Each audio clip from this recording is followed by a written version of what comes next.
Bonjour à tous, on vous retrouve pour un nouvel épisode de l'invité exceptionnel. Donc, aujourd'hui, nous recevons Françoise Coel, qui est conseillère municipale à la mairie de Fréjus et qui a été auparavant adjointe à la culture. Elle est également l'auteure du livre Occupez-vous de vos fesses, qui est paru aux éditions du Lilas. Et surtout, ce dont on va parler aujourd'hui, elle est fondatrice du mouvement L'éthique plutôt que l'étiquette.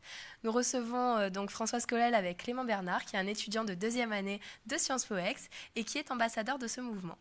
Donc on va tout de suite parler plus en détail de ce mouvement. Donc est-ce que vous pouvez m'expliquer qu'est-ce que le mouvement L'éthique plutôt que l'étiquette ? Bonjour Jade, merci à tous de nous inviter. Alors on est ravis vraiment de pouvoir en effet parler de ce mouvement qui nous tient particulièrement à cœur. C'est un mouvement qui a été créé en 2015 suite à ma candidature, à ma succession au Conseil général du Var, où j'avais décidé de me présenter sans étiquette politique, en considérant qu'en effet l'éthique était plus importante que nos étiquettes politiques. Et ce mouvement est devenu d'abord une association après les élections, puis un micro-parti, puisqu'aujourd'hui, de façon à pouvoir recevoir des financements, mais aussi pouvoir être déclaré avec un rescrit fiscal et faire bénéficier nos adhérents, nos cotisants de déductions fiscales. Nous sommes donc passés par cet intermédiaire. Le mouvement promeut l'éthique, en effet, comme une espèce de règle d'or de notre présence citoyenne sur les territoires. Et il a aujourd'hui, en effet, une vingtaine d'ambassadeurs, dont Clément, et à peu près d'un millier de membres dans la France entière et même au-delà de nos frontières, puisque nous avons aussi des ambassadeurs en Europe, en Allemagne, en Belgique, même au Liban et au Luxembourg. D'accord. Et donc toi, Clément, par rapport à tout ça, qu'est-ce qui était important dans ce mouvement, en quoi tu t'es reconnu et pourquoi tu t'es porté ambassadeur finalement ? Alors déjà, je pense que comme pour beaucoup de jeunes, surtout de notre génération qui avons voté pour la première fois lors des présidentielles de 2017, c'est vrai que ça a été quand même des élections qui étaient vraiment entachées de beaucoup de scandales. Voilà, on va dire que c'était pas vraiment les élections les plus éthiques ni les plus honnêtes qu'on ait vues, et ça m'a assez dégoûté, on va dire, de la politique. J'étais allé voter à contre-cœur. Et après, qu'en janvier, j'ai réentendu parler de l'éthique plutôt que l'étiquette par l'intermédiaire de Lucie Bertrand-Luttrot, qui est prof de culture générale à Sciences Po. Du coup, je suis allé voir un peu qu'est-ce qui se passait, en fait, qu'est-ce que c'était ce mouvement, et je pense que ça m'a aidé, on va dire, à me réconcilier avec la politique, mais on va dire avec ce qu'on appelle la belle politique, donc avec la manière de bien gérer les affaires de la cité, donc avec cette idée de bienveillance, d'un bon vivre ensemble, en fait, et voilà, c'est cette idée d'honnêteté et d'engagement citoyen. D'accord. C'est ça vraiment qui m'a attiré. Et donc ce mouvement se matérialise par une charte. Donc qu'est-ce que comprend cette charte ? Comment on y adhère ? Quelles sont les valeurs vraiment que vous avez voulu retranscrire à l'intérieur de celle-ci ?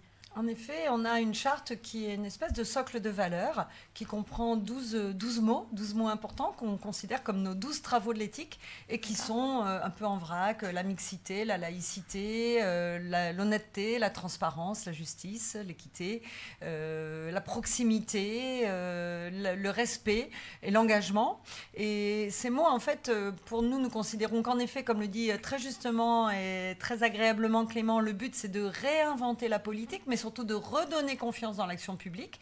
Je pense qu'il y a des tas d'élus qui, sur nos territoires, travaillent de tout leur cœur et de toute leur âme pour l'intérêt général. Et en effet, ceux-là sont malheureusement un petit peu noircis et pollués par d'autres qui ont eu des conduites moins éthiques. Alors en effet, il s'agit de dire aux jeunes: allez voter, engagez-vous, et pourquoi pas même soyez maire dans vos communes autour de cette charte. Donc cette charte socle de valeurs a également été signée par un certain nombre de candidats aux élections législatives qui avaient envie de dire à leurs électeurs: regardez, moi je m'engage sur les principes de cette charte, ça n'est pas rien, ça n'est pas platonique, c'est un vrai engagement de terrain, c'est un engagement concret. L'idée c'est d'être utile et de, en effet, redonner la confiance aux citoyens. D'accord, donc cette charte, elle peut être signée par des étudiants, par des politiciens et par... En fait, par tout dès le qu'on monde, adhère en au fait. mouvement, on adhère à la charte automatiquement. L'adhésion se fait gratuitement et en effet, c'est presque une espèce de pétition, comme un acte militant d'adhérer à ces 12 principes qui vous semblent, ou qui vous sembleraient en tout cas, les plus éthiques possibles pour s'engager en politique. À travers votre mouvement, vous menez diverses actions, je suppose. Donc, est-ce que vous pouvez nous parler de quelques-unes de vos actions, Oui. des futures, enfin... Donc là, je parlais de l'événement donc, le plus proche qui arrive, donc qui va être le 16 juin à Aix-en-Provence, où on va accueillir Danielle Lamarque, qui est, je crois, la seule membre française de la Cour des comptes européenne. Et donc en fait, ça va être sur une intervention sur les désirs d'Europe, ça va s'appeler Désirs d'Europe, et donc où on va discuter, on va aussi recueillir le témoignage de certains étudiants de Sciences Po qui sont aussi membres de l'association. Et donc en fait, on va dire discuter des idées d'Europe et donc des idées de projets pour l'Europe, aussi nos visions qu'on a nous en tant qu'étudiants, Danielle Lamarque en tant haute fonctionnaire, en tant qu'haute fonctionnaire très impliquée, européenne, voilà. Oui, voilà, qui est vraiment très impliquée, surtout pour ces idées du Nouvelle Europe.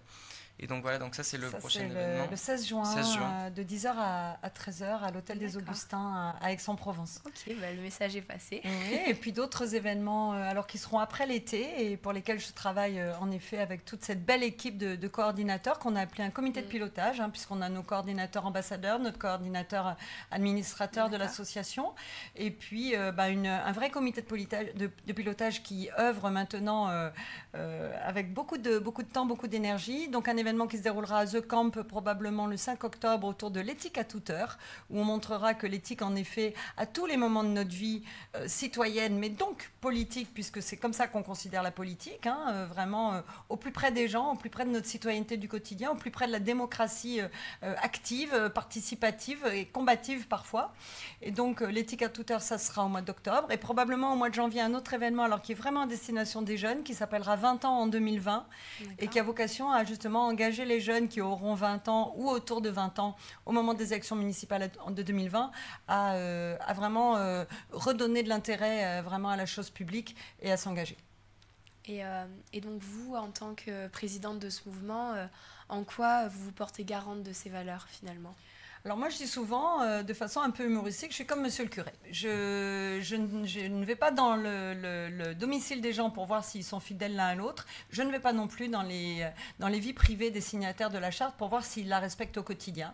L'engagement à l'éthique plutôt que l'étiquette est un engagement d'honneur, c'est un engagement de conscience, c'est un engagement de confiance aussi, c'est un engagement simplement de conviction. Pour dire, voilà, moi je m'engage là-dedans, je m'engage à respecter cette éthique en sachant que l'éthique, en effet, le curseur peut être placé à peu près où on veut. L'essentiel, évidemment, c'est qu'il n'y ait pas de débordement qui soit visible. Et par exemple, je n'aimerais pas que des élus du Front National, officiellement engagés au sein du Front National, adhèrent à ce mouvement parce que je pense que c'est paradoxal et qu'en effet, les convictions qui sont véhiculées par ce mouvement ne sont elles-mêmes pas éthiques donc, et ne correspondent pas à la règle de la charte. Mais par ailleurs, en effet, on respecte toutes les étiquettes politiques et au contraire, on dit aux gens, vous avez le droit d'avoir une étiquette politique, vous avez le droit d'avoir des convictions. L'essentiel, c'est de les mettre en œuvre de façon utile à l'intérêt général et non pas pour votre intérêt à vous. Et c'est ça qui compte en effet dans le respect de cette charte. D'accord. Et donc peut-être un dernier mot pour la fin, pour... Adhérer. Adhérer, voilà. En effet, c'est d'adhérer même gratuitement, presque à la manière d'une pétition. Je soutiens. Ça nous montre en effet une espèce d'engagement de cœur pour nous aider et avoir du poids envers les futurs politiques et candidats adhérents à ce mouvement. D'accord. Merci beaucoup en tout cas pour cette interview. Et n'hésitez pas donc à adhérer à ce mouvement donc en allant directement sur le site l'éthique-plutôt-que-l'étiquette.com. Donc comme on vous le disait, c'est gratuit et puis ça fait véhiculer un beau message. Merci encore. Merci à vous, Jade.